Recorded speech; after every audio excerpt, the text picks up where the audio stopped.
Hey, good Saturday afternoon. Carl Rominger coming here live from the WHP 580 studios. You have a legal question, call in 540-0580, 540-0580. Let's see, I saw in the paper this week that Wegmans is pulling the plug on the state wine kiosks. You know, the liquor laws here in Pennsylvania are something that drive me mentally insane. You can't buy a beer on a Sunday unless you want to go buy it in a bar or a six-pack for an exorbitant price. Oh, no, now you can buy a case. You know, if you need a case of beer, you can buy it on a Sunday, but only between noon and 5.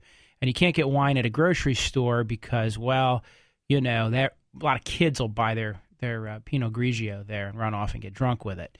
So, anyhow, I'm glad to see they're pulling the plug on it because the more isolated the LCB gets, the more likely we are to get true liquor law reform here in Pennsylvania. You want to talk about that, 540-0580. You got a divorce, maybe you're in a car accident. You want to talk about that, 540-0580. Also, our good friend, and I know he's a big fan of talk radio, John Edwards, is being indicted for misusing some campaign funds allegedly to hide his mistress, who also happened to be pregnant, about $900,000, they're saying. Now, it kind of parallels the Arnold Schwarzenegger matter, you know, love child, keep it secret. Here they're saying, however, that he used campaign finance money, and therefore he's guilty of a crime by diverting it because it's supposed to be spent only for electioneering, not for hiding mistresses and love children. And the read on it is it's not going to be an easy case to prove because a lot of these donations that come in and how they're spent and where they're allocated are not that simple. So, for instance, if you've probably heard about this lady, Sarah Palin, driving around in a bus most recently, that's all being paid for by a PAC that she runs. It's not campaign funds, and it's not being expended on a campaign. And since she's not a candidate for anything, the PAC can pretty much spend the money on anything it wants in terms of this bus trip up to millions of dollars. So it's not a straight line test. You don't just go, well, somebody gave some money, therefore it's a campaign finance fund, therefore somebody's guilty of a crime for diverting it. So Edwards' defense is kind of going to be, I'm just doing what Sarah Palin's doing. Of course, I did it with this money back in the day. What she's doing with the money now is just driving around, but she's not running for anything. So those aren't campaign expenditures, and that money wasn't collected for a campaign. Now, once she announces, it gets a little more complicated. And, of course, if you remember, Edwards was announced at the time most of this would be going on. 540-0580, Carl Rominger here answering your legal questions. Rick, you're on the air. How you doing, Carl? Good. Simple question for you. I have a problem with a funeral parlor that was supposed to return a jewel from the body at the funeral. Okay. Never returned the jewel to the estate or the I can't remember the term they use, but to the next of kin, and they're billing the next of kin for the funeral, and the appraised value of the jewel exceeds the price of the funeral. Okay. And we're not paying the bill because the jewel was never returned. It was supposed to be returned to the family, and it wasn't. Right. It's been just over 2 years, and I was wondering if there's anything legally that we can do about this. Yeah, there's a 4-year statute of limitations for breach of contract, so the easiest and cleanest way to do this would be for you to contact them directly with a demand that says, we demand the return of the jewel, although we'll accept in settlement forgiveness of the bill, which would, unless it's a huge differential between the two, and say basically it's a wash. You guys failed to do what you're supposed to do. You owe us for the jewel. We owe you for the funeral, because you both owe each other right now. Okay. Correct. And so we could wash those two out that way. If they're not willing to do that informally, the way to force that to happen is just to actually sue them for the loss of the jewel, prove your case, win your money, and then accept your winnings less than offset of what you owe them. Okay. How do we prove that the jewel is currently not on the body? Well, it's been buried. Well, that's an interesting question, but I mean, were they contractually obligated, or had they promised to secure the jewel and return it? I don't know if it was when the contract was wrote up. It was discussed, and it looked like he checked the box to return the jewelry to the executor of the estate, and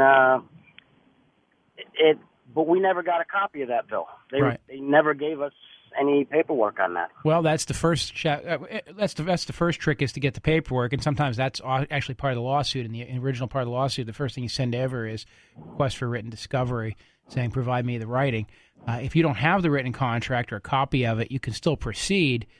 You just have to prove the contents of it, and the easiest way is to get a copy from them. If there's no written contract that they can produce and you don't have one, then the court can take what we call parole evidence, which is basically evidence to allow the parties to reconstruct the contract. Uh-huh.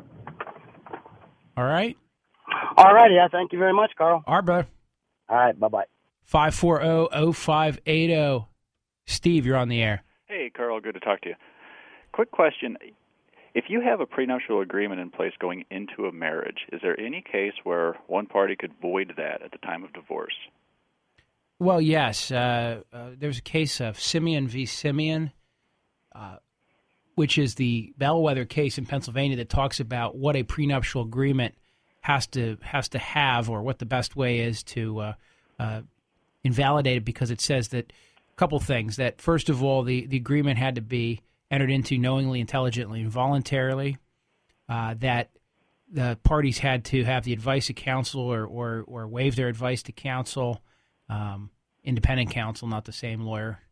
And the third aspect is there has to be truth and disclosure. And so in one of the cases that flowed later on from that, a guy owned a bunch of different stuff. He sort of left off that he owned a golf course. And when they got divorced, the court said, well, you materially changed the playing field by not disclosing all your assets, since the wife didn't know what the book value of the assets were at the time of the prenup being signed, so they invalidate it there. So there's kind of three ways to invalidate them. Okay, but as long as those three areas are covered... They're usually pretty airtight. Now, the flip side is, obviously, they always invite litigation, and so... what one guy tell me one time? One of my token rich friends told me he had another rich friend of his that got married, and he said that they had like three different counsels for each side because they wanted to really sew it up really tightly, meaning that each side wanted it to be so airtight that they'd been advised by a lawyer who was overlooked by another lawyer who was second guessed by another lawyer, so that later on, when either side went to litigate the prenup, it would be very difficult for them to claim they didn't have adequate advice or weren't fully aware of everything. And they also did due diligence on each other to make sure that they knew about all their assets. So, the short answer is anything can invite litigation, but on its face, a well-written prenup should not, absent fraud or duress, be invalidated. Okay. They're binding. Okay. Yeah. Why, you signed one, or you want to get out of one? Just curious at this point. Just curious. It's really funny is I once had a client who brought me a prenup that he or she wanted to evaluate, and it included a provision in there that all titled property would go to the person it was titled to. Everything in the marriage or came to the marriage would go to the other spouse who brought it to the marriage, but any non-titled property accumulated during the marriage would be divided equally between them. And, of course, my advice was buy as many big screen TVs as you can because they're valuable, but they're non-titled property, unlike cars and houses. Mm-hmm. All right, man. Okay. All right. Thanks a lot. 540-0580. See you after the break.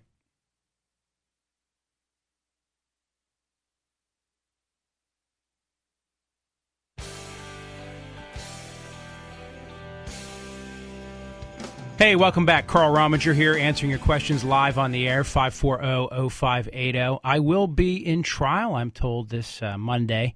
I'm actually up for two separate cases in Cumberland County. One's got a lot of legal wrangling going on, so I can't talk about it just yet. But watching the newspaper, I think you'll see I'm going to be coming out swinging because I think I've got a case where, well, again, I can't talk about it, but it'll be good. Watch the Patriot, watch Cumberland County's Sentinel, and I think you'll see. 540-0580. Also have a DUI pending, but I'm hoping to work that out. Chuck, you're on the air. Carl. Hey, How you doing? Good. Hey, I have the pleasure of having to pay for my brother's divorce. Oh, great. They've been separated 2 years. They just don't have the money to proceed, and I'm trying to find the logistics and the cheapest way of doing this for them. Are they going to fight, or they're not fighting? No, they're not fighting. Well, the simplest, if I have two people who honestly are not fighting at all, okay, and they've got a pretty good plan together, they either own nothing or they only owe a few debts, and they can divvy it all up very easily, then what we usually do is a no-fault divorce by mutual consent, and then we file it in one of these far-flung counties where the filing fee falls from, say, $350 to like $80. What would it be in Cumberland? The current filing fee in Cumberland County is like $300 and some odd dollars. Yeah, well, that'd be fine. And so what we do instead is we just have the parties consent to file it in one of the like I say, one of these little far-flung counties, which you can do because the courts of common pleas in Pennsylvania have statewide jurisdiction. The parties just have to agree to the venue. And we only do that, however, when there's not going to be a fight, because if there's a fight, I don't think anybody wants to drive, 4 counties away to talk to the judge every time there's an issue. So nonetheless, that brings the cost of the filing fee down. And so, we can talk about doing a complete divorce with property settlement at that point for around $500. Okay. And you do that in your office in Carlisle? Yep. Okay. And by the way, if you want to read a little bit about just about that kind of topic on RomagerLaw.com under the news section, we had put a piece up a few weeks ago called "Our Online Divorce Service is Really a Good Option," and it explains why actually going through the online services a lot of times isn't a good option because you get bit with the big filing fees. They don't help you find the right county to file. They don't help you shepherd the stuff through and some other things. But it's an interesting little piece if you want to read about it. All right. Well, my wife and I have to do our will also, so we'll... Well, if you go to weekendappointment.com, you can download the free will kit. Right. Yeah, I've heard you mention that. All right, my friend. All right. Thank you. Thank you. Bye. 540-0580. Barry. Hello, Carl. Hey, how are you? Doing good, thank you. Hey, the reason I called was my wife and I are facing whether we should get limited tort or full tort on our car insurance. Now, I see ads in the paper from different attorneys that telling you better have full tort. I figured I would try and call you and get the honest opinion on that. The honest opinion on that is always get full tort for 2 reasons. Number one, if you do get hurt, you have a lot more options open to you in terms of damages. If you get seriously injured, then it doesn't matter whether you're full tort or limited tort. The problem is the courts have constructed serious injury in a way that I don't think is commonsensical. And so if you come into my office and let's say you both your legs are broken, you can't work for 2 months, you're black and blue all over, and it takes 6 months for your shoulder to come back around, you can't play golf for the year, the courts will look at you and say that is not serious bodily injury. They'll say you're not entitled to pain and suffering on that because you're 100% better, even though it's going to take 2 years to get 100% better. On the other hand, with a full tort policy, you would be entitled to pain and suffering and loss of all that enjoyment, etc. Now, here's the practical effect. If I'm an insurance company and I'm looking at you and you're full tort, I go, uh-oh, I might have to pay out an unknown sum of money for pain and suffering. But if he's limited tort, I don't care because I can just pay him the bare minimum because that's all he's entitled to. Okay. So then here's the next question, right? So you're the insurance company and you're trying to determine how much to spend on your car. So you say, well, my car was worth $40,000 or my car was worth $4,000. The insurance company's going to come in lower and say it's worth less than what you think it is. Right. Because what are you going to do? Sue us? Because no lawyer's going to take your case because you're limited tort and all you're going to be able to collect is $3,000 in medical bills plus the car. So we find magically when you're full tort, even if you're not hurt that badly, suddenly they're much friendlier about settling your property damage complaint than if you're limited tort. So for both those reasons, I recommend it. And I can tell you, I run into a lot of cases where I have people that are what I would consider, and I think any reasonable person would consider, are seriously injured, but they don't meet the legal threshold. Okay. Cost is always a factor, but you'll find when they give you the estimate, they should not be that different. Now, the other important things to carry are uninsured, underinsured, uninsured motorist coverage. That's what covers you when some yahoo without insurance hits you or doesn't have enough insurance, like the state minimum. Okay. And stacking allows you to get additional coverage if you have multiple vehicles. So, and I also recommend, by the way, to make sure you carry high first-party medical benefits, usually $50,000 or $100,000, which is not that expensive. You have to carry a state minimum of $5,000. Exactly, right. Well, one flight in the helicopter to Hershey will cost anywhere from $7,000 to $22,000, right? Gotcha. So we recommend 100 because that way, even if the other guy doesn't have great insurance and maybe your medical insurance is lapsed or your employer doesn't offer it, you get this great coverage, and that comes into play. Plus, you don't have to pay that back if you get a settlement later. Makes sense. All right, I know that's a long answer, but I hope it was helpful. Yeah, I think it is. We checked out the cost on just having between the limited and the full tour. So we pay it quarterly, and it'd be about $70 more per quarter for that. To get the full tour. Let me tell you something. Insurance is the biggest ripoff in the history of the world until you need it. Exactly.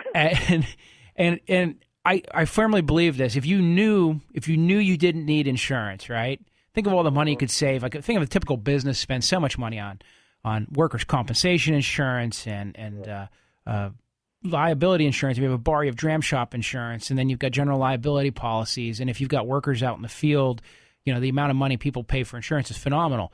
And it stinks until you need it because it prevents the catastrophic event from bankrupting you. Yeah, it makes sense. All right, my friend. Okay, well, I appreciate your honesty there, and thanks a lot, Carl. You have a good show. Hey, thank you very much. Okay, bye. 540-0580. Daniel, you've been waiting patiently. Hello? Yes. Oh, hey. Hi, Carl. This is Daniel. I'm a first-time caller. Oh, thanks. I just moved here from Michigan in December, and I wanted to make a comment about the LCB and then I guess a follow-up question with that. In Michigan, we have liquor stores and beer all over the place in grocery stores, in 7-Elevens, and other convenience stores. And so when I came here, not only from a culture shock, I suppose, from living in Michigan, but it was a shock that you had to go to these beer distributors and liquor stores, and I'm wondering why Pennsylvania does that, and how long have they been doing that? Is it something new, or? I'll give you the skinny here. After Prohibition, and after the states were restored, at some point we adopted these liquor codes and this entire framework. And at one time, the liquor licenses, for instance, were available by the court. They actually controlled who got them, but the LCB these days controls the actual licensing of establishments. But let me explain a couple of the overlays. We have quotas on how many licenses you can have in any town based on population. We also have kind of a home rule thing where any town can vote itself into a dry town or into a wet town where they don't have to allow alcohol at all. So we still have towns around here that are historically dry because the Women's Christian Temperance Society was strong in those areas. That was one of the only ways they could get it passed in Pennsylvania was to bring liquor back was to have that kind of compromise. Then we created this wholesaling system. So there's a huge monopoly. Like the beer flows through literally a couple layers of bureaucracy. And so if somebody has the statewide franchise for a certain beer, you can't. Around here, it's hard for a bar. If I just walk into a bar and go, hey, there's this great beer from California. It's from a little brewery. I would really love to have some. They have to find who can distribute it because it's going to be owned by somebody. And then, of course, as you know, we can only get cases at the beer distributorship. That's weird. We can't get anything at the grocery store. And they always scream and say, oh, there'll be more people. Pennsylvania has one of the highest rates of DUI in the country. We have one of the highest, we're right in line with everybody else who's heavy drinkers. All the control that we have right now doesn't change anything. Because why do you think we have such a high DUI rate here? Because there's not much to do in the wintertime. Well, Michigan isn't much better. Yeah. I mean, we have like 3 months of summer. Right. Well, the roads are just snowier there, so you guys don't get in your cars often. No, but in all seriousness, the reality is it's a complete. I said this to Bob Durgan the other day. I said only in America does nobody buy pornography, but yet somehow it's a $20 billion a year industry, right? Because. I wouldn't know. Right, I wouldn't know either, but I've heard, and according to the newspaper. And my point on all this just is we have this complete disconnect. And then in the meantime, we have the state spending millions of dollars to prevent people from buying alcohol and using it. And then the same state, because we run the liquor store, spending millions of dollars telling me that I should, add some Tanqueray to this and some Baileys to that and how great my life's going to be. So it's just a mess. Here's the other problem. You ready? Let's say you got a great restaurant concept. But, that restaurants, a lot of their profit comes from beverage sales. Right. So here in Pennsylvania, you want to open a restaurant, you got to get the liquor license. That's a few $100,000 of a capital investment, which means a lot of good restaurant concepts can never get tried out here because they've got to get the liquor license, and they can't get the liquor licenses. And the big chains come in. Those who shall not be named, especially because the station loves a couple of the big chains, But the idea is they come in and buy up the liquor licenses because they can afford to amateurize that money over the life of the restaurant, where small guys can't. So we also lose as consumers because we can't get these spiffy new restaurants popping up that just want to try out a concept because they can't afford to launch unless they get the liquor license, and they can't get the liquor license because they got to get more capital. Good grief. Anyhow, you can tell I have a bent on this. Yeah. Don't even get me started on Sunday hunting in Pennsylvania either. I don't know what that is. Well, we have a 2-day weekend, right? And the average Right. person works Monday to Friday. And Sundays especially, hardly anybody works, unless they work in retail, these days. But for some reason, I can't shoot a deer on Sunday, but I can shoot them on Monday through Saturday. Really? Yeah. That's crazy. I know. I got to go to break, brother. Okay. All right. Well, thanks for your time. All right. Thank you. Uh-huh. We'll be back after the break.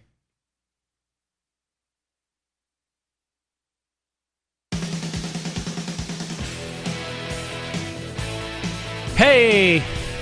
We've got laws banning organ transplants, but I see from reading the Matt space, and I know that everybody, you go to Bob FM, Matt over there, and you read the Matt space. He's got on there, somebody sold their kidney in China to buy an iPad 2. Go figure. Yeah, we have actually laws you can't sell your organs, although other countries have a thriving industry in organs, and you can sell them. And why not be able to sell a kidney? You got 2, you could hardly use both of them as it is. I mean, it just seems like a wasted value. Steve, you're on the air. Hi, Carl. How you doing today? Good. I got an interesting story I'd like to relate to you. You tell me what you think, if there's any legal recourse here. Okay. A friend of mine came home from work. Him and his neighbor share a common driveway. All right. Apparently, these two gentlemen don't get along that well. He came home from work one night, and he ran over a pylon or some sort of a barrier or something at the bottom of the driveway. Okay. And he thought, no big deal, I'll fix it in the morning. 2 hours later, he's in the house. He had a beer or two. There's a knock on the door. It's the state police, a woman. He turns around and he sees who this, and he realizes exactly then what happened. His neighbor called the cops on him. Right. He said, I'm not into this. He turns around and walks away from her. She shoots him with a taser in his house. Oh, yeah, that sounds like a lawsuit to me. So now that's nothing. He gets up from this taser, goes back farther into the house. She shoots him again with the taser. It's a female cop, state police, up in Perry County. Now, here's all, I can tell you this. I had a case one time, and I can't tell you the township, and I can't tell you the details because I had to sign one of these confidentiality agreements to get our settlement, but it reminds me of a case I had where the person the police wanted to talk to decided to retreat into their house, and they followed and tased them, and it didn't go well for the government in that one. So it sounds to me like a 1983 civil suit. 1983 civil suit. I told the guy, did you see a lawyer? He has talked to someone, but I felt she was definitely in the wrong there. Yeah, listen, the short answer is, I mean, if he doesn't want to interact with the police, that's fine, unless they have a warrant. Now, if she could articulate probable cause to arrest him, she might have the right to detain him. Now, the next question is whether the use of force was appropriate under the circumstance or not, even if she had the right to detain him. If she had no right to detain him, she can't use force at all. If she can articulate probable cause, and I can see a scenario where they say, well, we got report that the guy ran over a pylon. I came to the door. He appeared intoxicated. I thought that this was a potential DUI, and I wanted to do an investigatory detention, which comes all the way back around to my theory, which is why you never open the door for the police.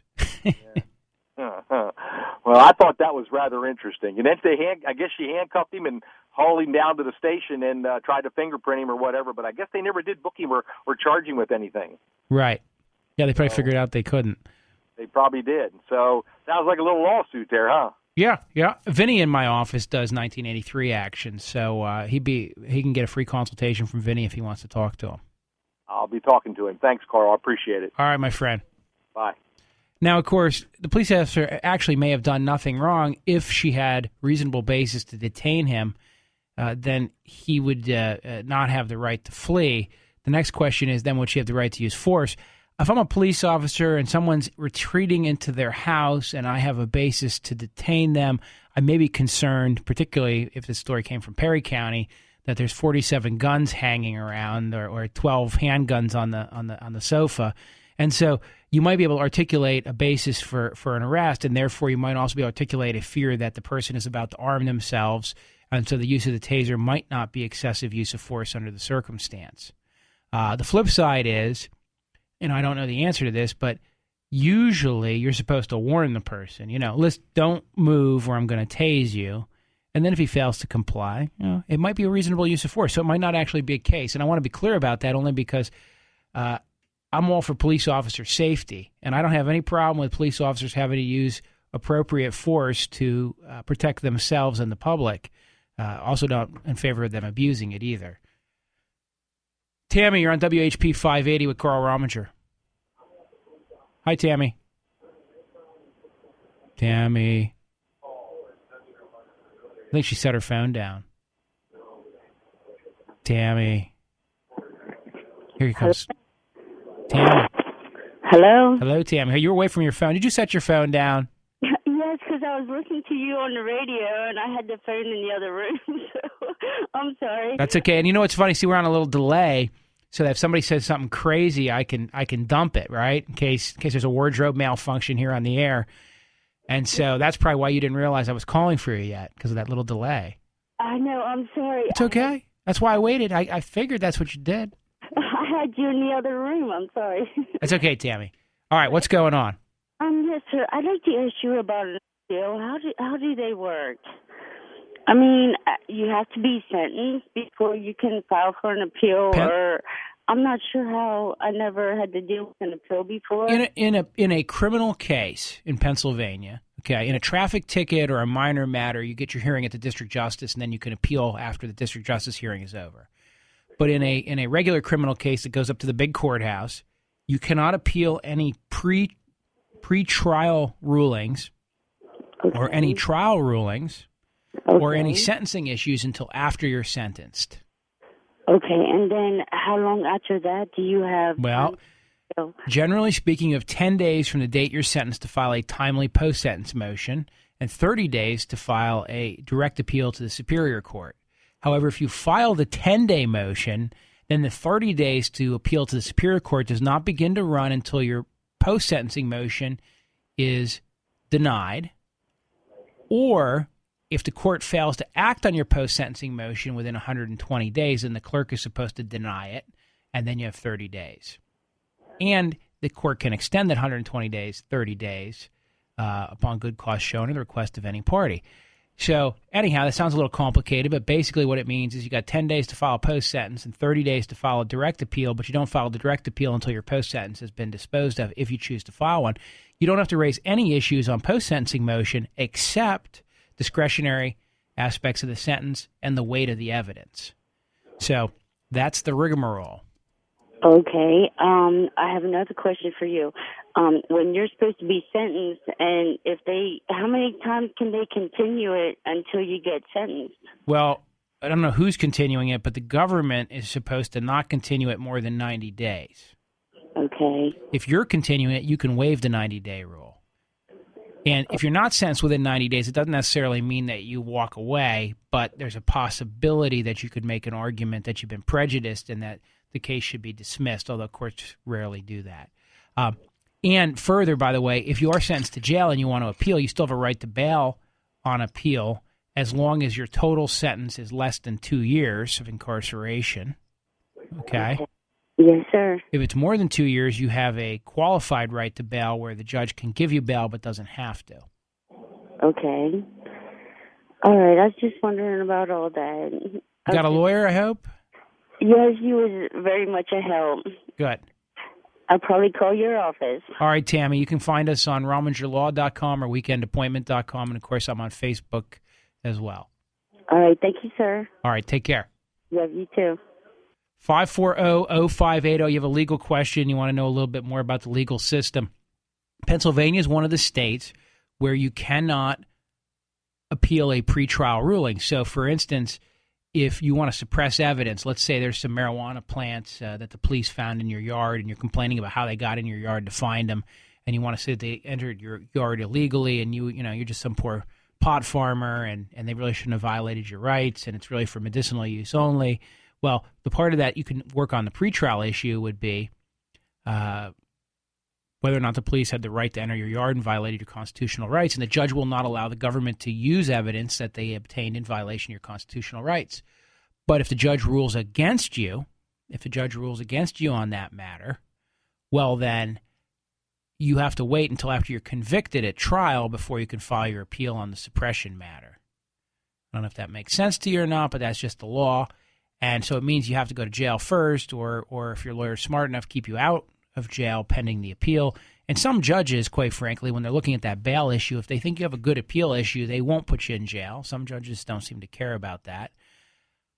And, while I'm on the topic, Pennsylvania, if you grow a marijuana plant in your yard, you're guilty of manufacture, okay? And that's a felony. It's the same as so if I sell some marijuana on the street corner, I'm an evil drug dealer, right? Which I agree with. But if I happen to just decide I want to grow my own plant because I have glaucoma or some other terrible medical disease or cancer, and I go, you know what, I don't want to promote the drug trade. I don't want my money going to fund Mexican terrorists. So I'm just going to grow a plant here in the yard and harvest my own marijuana. Suddenly, instead of a user, I'm a felony manufacturer. So, if I was ever on a jury, and I say this in all honesty, if I was ever on a jury, and this is why they'll never let me on a jury, but if I was on a jury and they were telling me that some guy was growing a few of his own pot plants in the backyard, I would exercise my right to nullify the law. And of course, the judge is never going to tell you you're allowed to do this, but I, as a lawyer, know you're allowed to do it, and some people out there know that you're allowed to do it. You can just say, I'm not finding this person guilty of manufacture. I'll find him guilty of simple possession because that's what he's guilty of. But some guy that wants to grow his own pot plants for his own personal use, I'm not putting him in jail, and I'm not giving him a felony, and I'm not ruining his life because he decided not to send. Because if he'd have just gone to the street corner and bought the drugs, he'd just be a user. And he'd, of course, inadvertently supported an illegal drug trade, and some of that money would have gone to terrorists and blah, blah, blah, blah, blah. And no, he's now a felon because he tried to avoid that. And I've had clients in that situation before. So if I was on that jury, I'd be like, nope, you know what? We vote not guilty on the pot plants, and we vote guilty on the possession, and we send a message to the government, as we're entitled to do. William Penn was the first beneficiary of Pennsylvania, so to speak, of jury nullification. It's a proud state tradition in my mind. All right, I got to go to break. 540-0580. Talk to you after the break.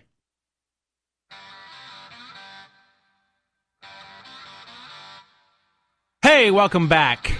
We are live, 540-0580. If you have a question, you got a few minutes, squeeze it in here. If you come to my office, you might have to pay me to get these things answered. But here on the air, they're free. So 540-0580. Also want to remind you, I will be in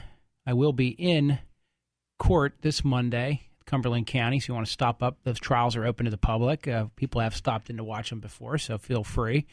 And Shane might throw some stuff up on Twitter so we can kind of stay abreast of what's going on, and on Facebook as well. Go to Facebook, look me up there, look up Rominger and Associates on Facebook. You'll be able to see what's going on, and we'll go from there. Also on weekendappointment.com, you can see our live Twitter feed as well. 540-0580. Also want to remind you, I have an office in Lancaster now, Harrisburg, Chambersburg, Carlisle, and we have other field offices we can meet with you. York, Hanover, Hershey if we have to. So we can really kind of come to you these days. And I also want to remind you, if you come to my Facebook page or you want to look up Paul Chase, Paul's been working with some folks doing the foreclosure thing where if you need to get out of a bad loan or you're underwater with your house, you need to do a short sale. Paul Chase with Caldwell Banker Select Professionals.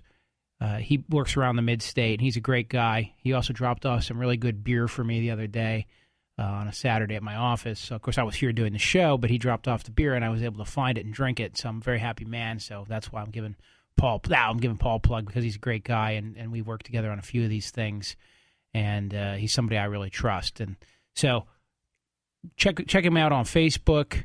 Or just let me know, and I'll get you in contact with them. Basically, if you've got a situation where you need to get out of this house, you're not sure what to do, and you need to get it listed, but you're underwater, so to speak, or you're behind on your mortgage, and your house isn't worth as much as you would like it to be, he can really help you with those things. 540-0580. Jeff, you're on the air. Hi, Carl. Hey, what's going on? I saw an interesting article last week on the government going after these terrorists selling unpasteurized milk. Oh, yeah. And essentially, from what I read, the people buy interest in account and they want their share of the milk. And the government says, no, that's illegal. But on one hand, it's perfectly legal. On the other hand, it's illegal. And they're treating them like they're selling illegal drugs. Well, and trust me, this whole milk thing go crazy. There was an article in The Economist the other day about a woman from California who decided to start making some yogurt with a family recipe.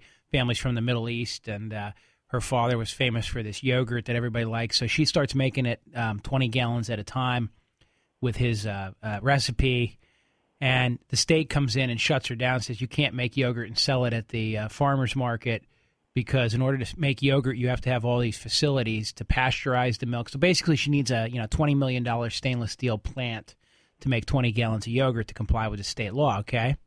Right. So she does some research, and she goes back to them and asks for exemptions and does stuff, and they say no, no, no.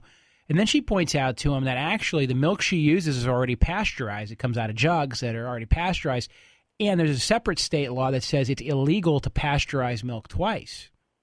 And they say to her, well, I guess you can't make yogurt then.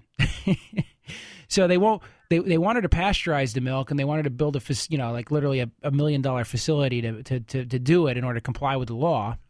All these laws passed in the 50s, she points out, and then they say, oh yeah, but you're right, you couldn't do that because the milk you're using has already been pasteurized once, so that would be illegal as well. So sorry, you can't make yogurt. Right. Right. I mean, Because milk is going to kill you. Right. So go ahead. Yeah, I'm just saying the way they're describing this is a raid like these are drug agents going after heroin and terrorists. Yeah, because they're evil. They have evil milk. It's not been pasteurized. The demons have not been beaten out of it yet with an ultrasonic wand. And listen, I grew up in the country. I used to get babysat on a farm. They would bring up a jug of milk. A jug was really more like a big mason jar of milk. Dale, the farmer's son, sent him down to the milk house. Up he'd come, put it on the middle of the table. Sometimes it was kind of warm because it hadn't been cooled down yet, which would tell you it must have just been milked. And you pour it on the Captain Crunch cereal, and that's some of the best Captain Crunch cereal I've ever eaten when it has raw milk on it because that raw milk has a much nicer flavor. What do I know? I mean, this is our government at its. This is what we have to pay our government to do. Listen, all you law and order Republicans out there. And listen, I'm a Republican, but I also have learned from dealing with the legal system from so many years that government just wants to regulate, and government just wants to control, and government just wants to get its panties in a bunch about everything. And as a result, you've got them crawling around with every kind of regulation coming into all areas of your life. And while everybody's always saying there should be a law for that and a law for this, and government should help us here and help us there, once you let that camel's nose under the tent, that whole camel's in there. Pretty soon that camel's stomping you into the ground, and that's the end of you. And we're headed back that way. The state of Indiana recently said that you can no longer resist an illegal entry into your house. Even if the government's coming in wholly illegally, you may not resist it. You have no privilege to do so. You just have to stand there and take it because we're a kinder, more benevolent country, and sovereign than we were back when our founding fathers allowed that common law thing to stand. And we should recognize that there's no longer any danger that your benevolent government is going to do anything bad to you. And if they did, you have plenty of recourses. Even if they kill you, I don't know what the recourse is, their court, but that's what they say. And it gets even better. So they say, it's a benevolent government. You can trust them. And I go crazy about that because that's the same thing that the king said when the colonists did the Declaration of Independence. He was like, I don't understand. We're so benevolent. We give the colonists more rights and we're a better and more free government than anyone else out there. And here these crazy yahoos are scoffing at me, the king, who has been so benevolent and kind to them. Have we forgotten? I think we have. Well, you can get arrested for expelling carbon dioxide. Yeah. I'm breathing it in, I'm breathing it out, but I'm putting out a little more than I'm taking in. It's like that ship when they were trying to clean up from the oil spill, and they said that they couldn't let the ship come in and start processing the water to remove the oil because it might be emitting too much oil in the water it was putting out the back end. And you're like, yeah, but it's taking out 98% of the oil that comes in the front end. But it's an environmental hazard to remove the oil because a little bit of the oil is left, so they can't dump the water. And we're going to have light bulb police in January that will come into your home and see if you have incandescent light bulbs. Oh. Is that right? We're going to have the government coming into homes and businesses everywhere. They're starting all these rental inspections where they say, we must come in and see that you are renting the house, and we must see that the house is safe, so the inspector will come in.